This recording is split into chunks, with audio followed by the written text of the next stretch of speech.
If there ever was a rugby man who has been there and done it all before, it's Alan Gaffney. The man known as Riff has coached in Ireland, England and here in Australia, where he's now back with the under-20s for their Junior World Championship charge. I suppose, there's no doubt just looking at me you can tell me I'm getting on.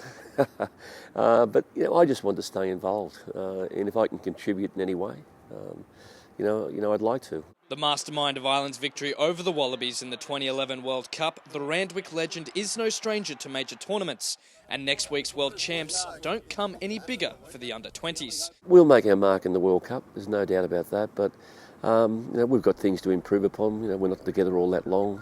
We've been together effectively a week and a half, so we've got a lot of work to do in a very short period of time, but they've made tremendous strides so far. Having coached the likes of David Campese, George Gregan, former Wallabies coach Ewan McKenzie and even current boss Michael Checker, Gaffney has an eye for talent and cast his eye over the current squad. Well, obviously Kellaway and Placid have been there before. Magnay's playing Super 15. So there's a few boys there with a lot of talent who will develop into very good players. But good players don't come without good coaches along the way, something the former TARS assistant knows all too well. I was very, very lucky when I first started coaching, and I coached at Randwick, and Bob Dwyer was the club coach at Randwick at the time and first grade coach and Australian coach as he was. I could say that Bob, I was lucky that Bob was probably my mentor, if I could put it that way.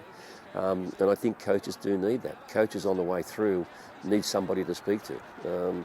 It's not to say that the mentor, if I use that word, is going to be always right. He's not, but it's just a matter of throwing up different opinions, discussing it and going from there. I think it's essential we have it. There's talk of it, but I just think we've got to ensure that it does happen.